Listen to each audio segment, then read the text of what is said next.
folks, as you may have noticed at the beginning of the video, I've been tossing stuff out into the cockpit. Today we'll be taking a tour of our 1979 Pacific Seacraft Orion 27. I'll do the exterior tour at a later date, but for now let's get started on this interior tour.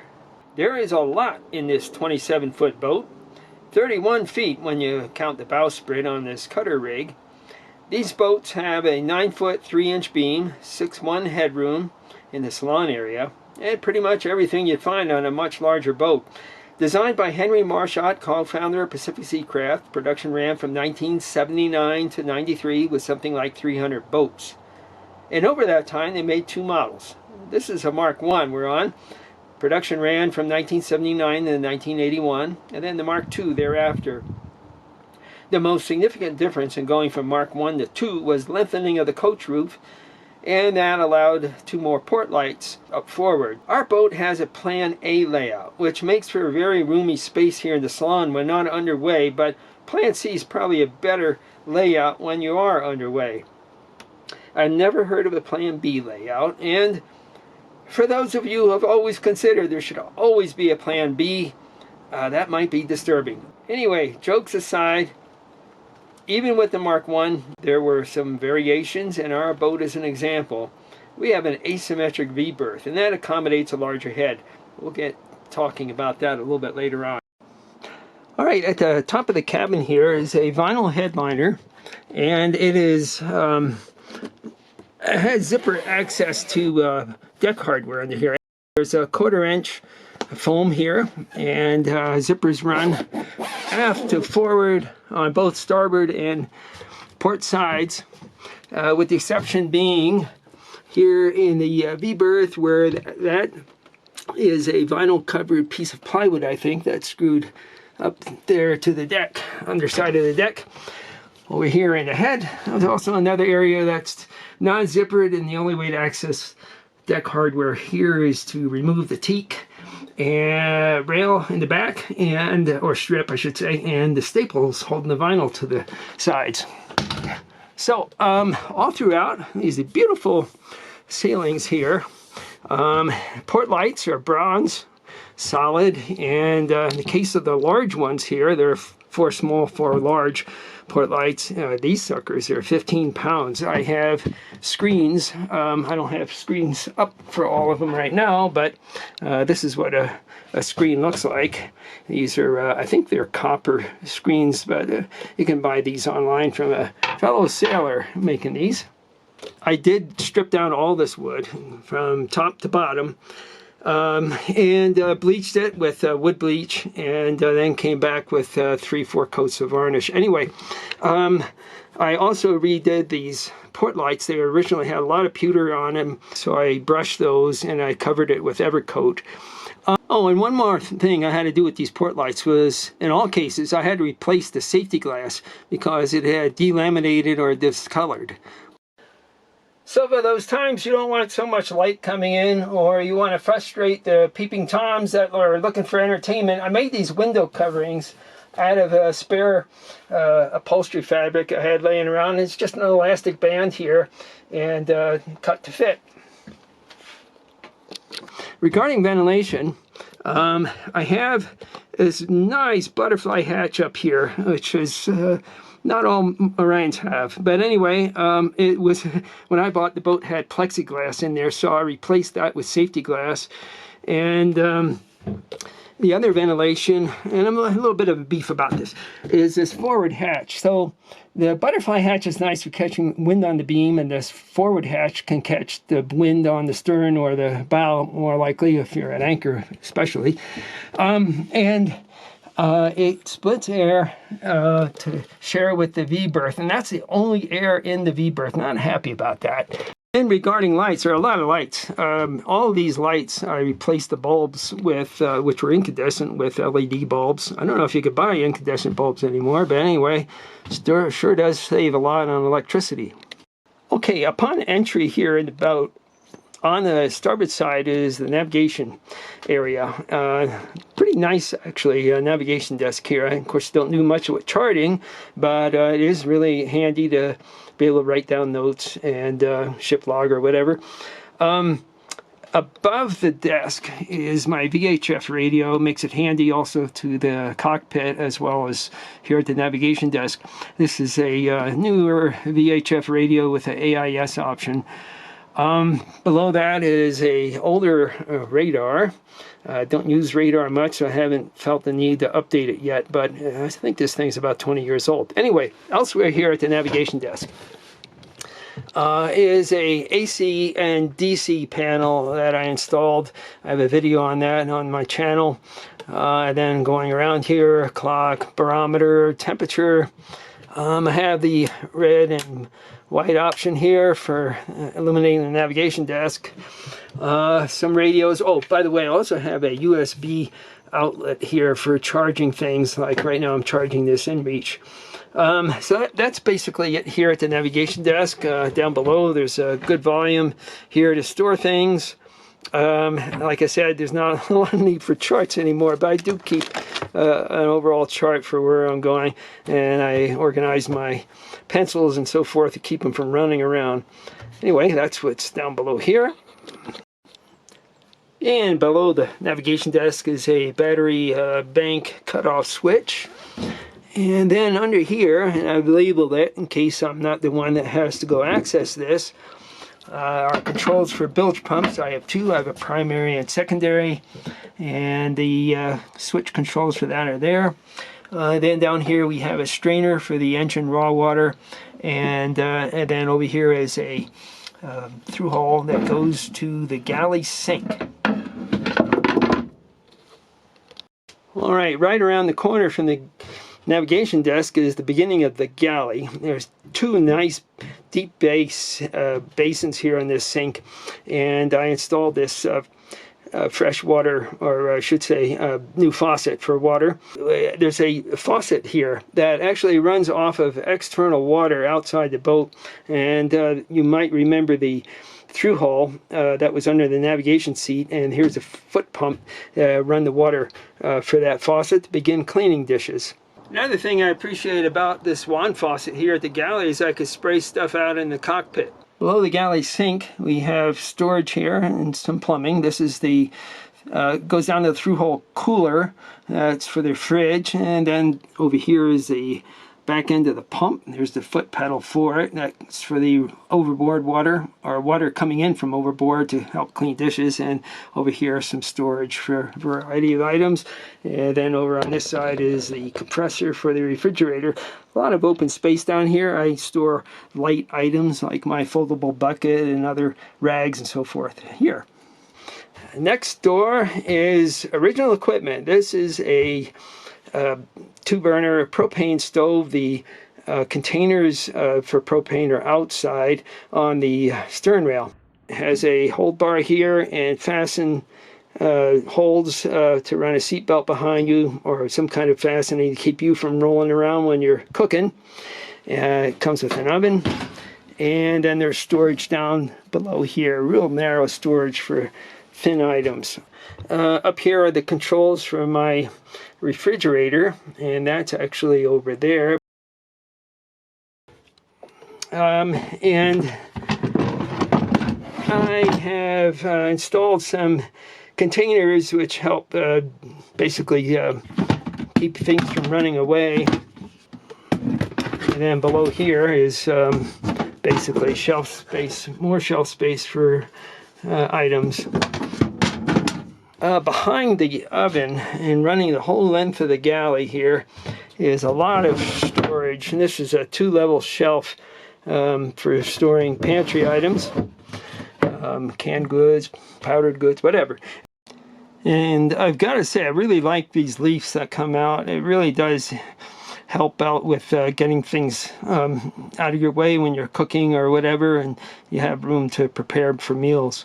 Now going forward, there's a small closet here which I imagine was meant for storing or hanging things, and previous owner switched it over to drawer space or shelf space, and then that's basically what I'm doing with it.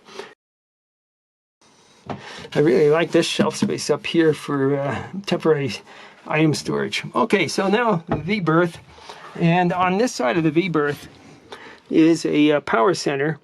And this has a 12 volt, has a battery monitor here, so I can see how things are doing with regard to my battery pack without having to get out and go up to the desk.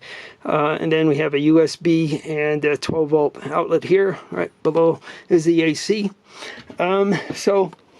This is what I really pissed at with regarding to this model. I love everything else, or most everything else, but I don't like this asymmetrical V-berth. It basically is barely enough room for two full-size adults, with the second one sitting there with the feet going that way, but definitely this side of the V-berth is much shorter, and that's to accommodate this large head.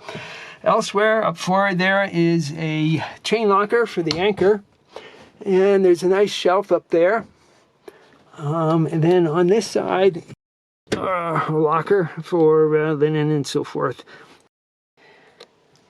Below the cushions on the V-berth and in the aft berth, I installed this mat that's called Dendri. And I did that because condensation was occurring underneath the mats, and that's, I think, because of the water tank that's up here.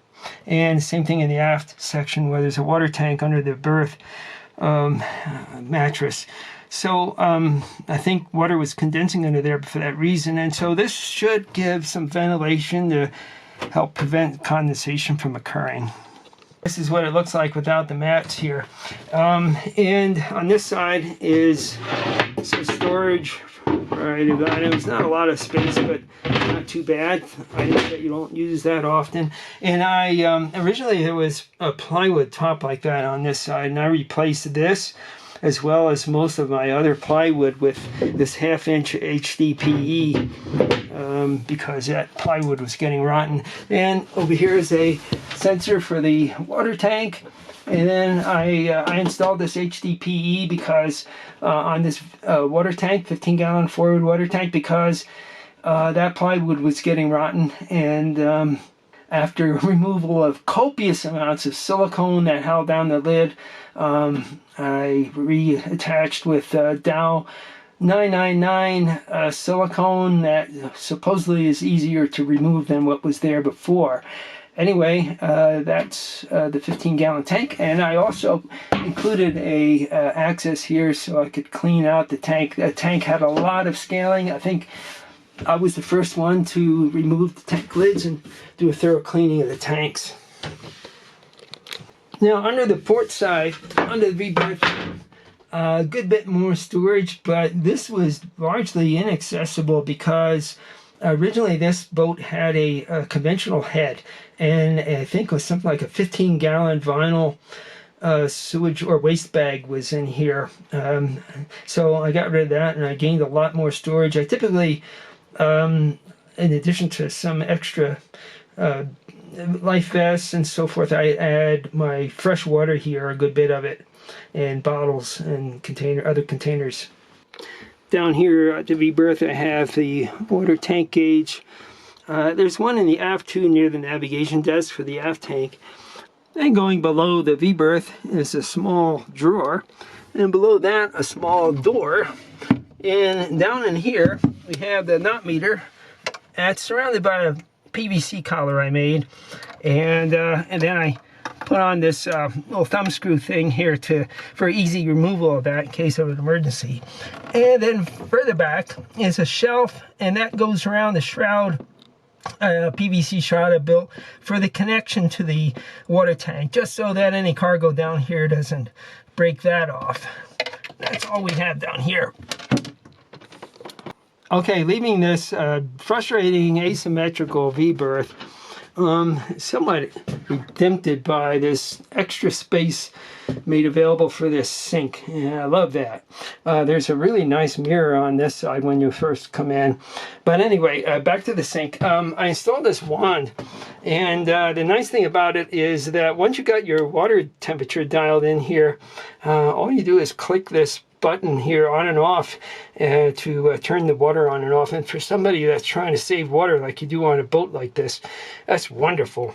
Okay, below the sink is a little bit of storage here, and access to plumbing, including the ball valve for that going through the through hole. Over here is a knob that turns the sump pump on for the shower. So the sump pump drains through that guy down there, and we'll follow the plumbing in a little bit going over to the sump pump. But that's how you get water out of here. There's no gravity feed. You have to pump it out. Behind the head is a good bit of space for a little boat for storage. Of course, we got it filled up with all sorts of things already. Behind here, I have my tank for the diesel heater. We'll get into that in a little bit. 1 gallon tank, and that feeds off of the main fuel tank for the diesel engine. Then further back, we have switches for turning fans on and off for the diesel heater and for this head. So, more space down here. Coconut coir and my vise is down here. And down here under the shower seat is the head that I made. It's a composter or a desiccant style head, and the Dometic toilet paper protector there. So now leaving the head, we have, well, there's a smoke and CO detector, by the way. We have this oak compression post that runs down to the beginning of the bilge, and then the mast step above that. On the port side is a strip that's removable. There's a channel cut into this post that carries cables going from the top of the mast, like the nav and radio. Goes down to the bilge and then over to the nav desk. Next is our diesel heater, SIG 100 Dickerson, and I did a video on that install. Under the diesel heater, there is originally a third water tank. I've repurposed it into a storage locker for tools, and at the very bottom there is a spare starter, for instance. I built this lid to make things a little more square down here.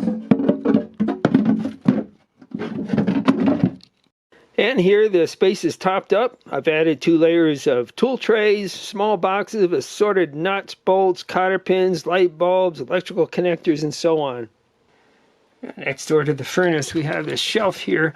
This bookshelf, it's its original position with the diesel heater. I didn't have to worry about heat coming off of that, so put in this insulating panel to take care of that. And I checked it with an infrared thermometer, and we're doing fine there.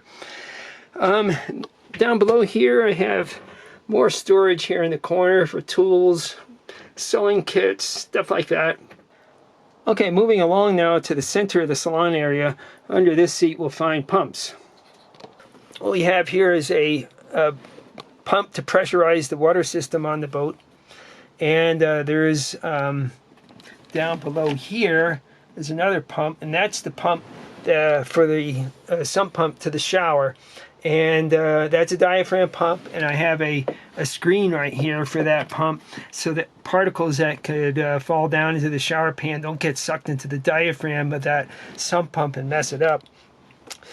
Separately, this water pump also has a screen filter, and that's this guy right here. So I can easily take that off and clean it out. Again, these diaphragm pumps, you don't want particles getting in there. That'll cause you to have to take it apart and clean out the diaphragm. And then finally, for the pressurize the water system and to keep pressure somewhat stable, as well as keeping the pump from running as much, is this little accumulator I have here. It has a little bladder in it so that it can equalize pressure. Okay, so regarding the plumbing, here's a valve here to shut off the V-berth forward water tank. And then back here I have a 3-way that allows me to cut off the aft or the pump. And basically, if I had to turn off all water, then I'd need that forward V-berth valve. Otherwise, I wouldn't have put that in here.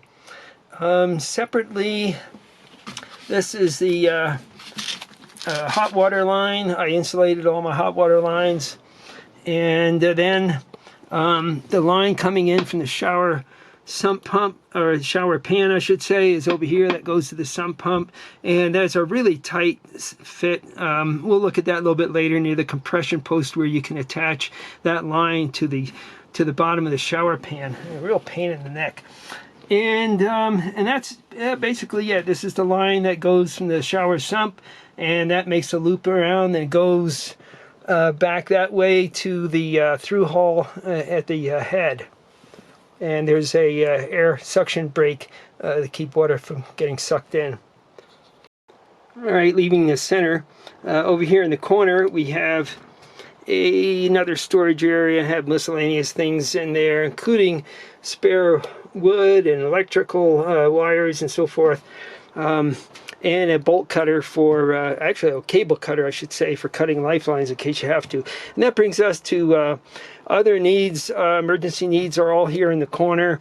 I have an EPIRB rather, and lights, emergency lights, fire blanket. There's a first aid kit back there, a variety of emergency knives and so forth, and then flares are back there, fire extinguisher, and down here just a regular conventional AM FM radio, and then a power center here with a 12 volt and AC, and of course binoculars down there. Okay, the final thing of note here on the aft port side is a let's see, a depth sounder down here, and then this is the old, or rather I should say, fitting that went to the conventional head. So that through hole is no longer being used. I capped it off and shut it off. Anyway, one day I'll get around to removing that. And, this is the through hull that goes to the engine. Actually, it goes to the screen filter, then water input to the engine. It has, of course, the usual shut-off down there, but then I have this shut-off somebody installed, which allows you to install, or hook up, I should say, this hose to a water supply when you're on the hard and run the engine, even though you're not in the water. So that's a nice little addition. Now, above the quarter berth is this enclosure and sub panel. So the enclosure, first of all, it gives me access to the compass, knot meter, depth sounder, and there's a fuse block in there too.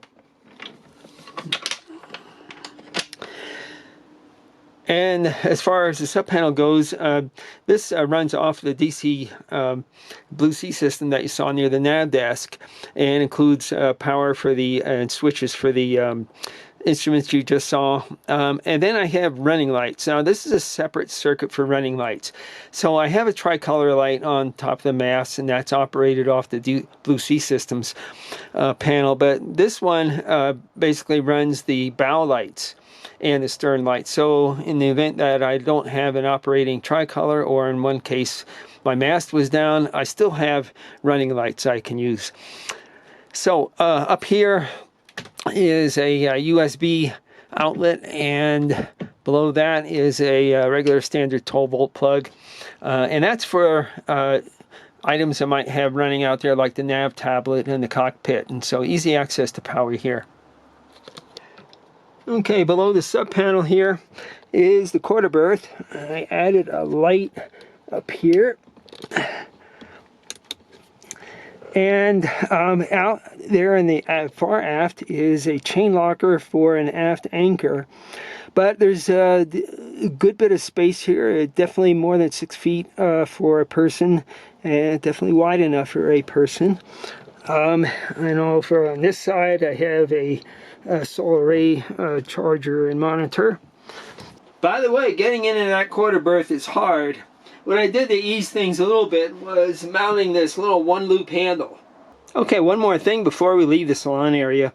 This table, it's beautiful, it's oak with mahogany trim. That'll lower, and that becomes our preferred sleeping area when we're not underway. And when lowering the table, we'll replace this tall tube with this little 3-inch diameter PVC tube. That'll give the table some support in the center and not stress the mahogany trim so much, based on those that trim there going around the salon seat. Alright, just one more thing to cover, and that's the engine compartment and the bilge. All right, with the ladder removed, there's engine access. There's an oil stick on this side, which is kind of hard to find. But once you get muscle memory working, you'll get to it. Alternator, easy access, tighten the bell or whatever. This is the fuel filter, the secondary. And you get to most everything here, and what you can't get, you can go out to the cockpit and access through this floor panel here. Down below, that's the main pump, and there's a float switch for that. And then next up top here, a few inches higher, is the secondary bilge pump. And up here is an alarm. In case water gets that high, you want to know about it. Now, on a curious note, up forward here in the bilge, there were, when we bought the boat, 14 40-pound lead ingots. Now, I got rid of them. Now, I imagine someone thought they'd get a more sea-kindly motion by adding 500 pounds or so to the factory ballast of 3,500 pounds, and that's a 14% increase. And they likely got a smoother ride, but was it noticeable? I haven't heard of another Orion with so many ingots, and I thought in the event of a knockdown or capsize, 500 pounds of loose lead could do a lot of damage to the hull, cabin, and to those within. Up forward along the sole is a small access board, and that enables one to reach the mast step and with great difficulty reaching the fitting at the bottom of the shower drain pan, or the shower drain pan. I've replaced that, and that was a real chore. Well, that's it for this interior tour of our Pacific Seacraft Orion 27. We covered a lot of ground, so please use the comment section below if you'd like to discuss any particular item a little bit further, and I'd also like to hear about your boats. I'll do a briefer exterior tour later this fall, I hope. In the meantime, be safe out there, have fun. I'll see you next time.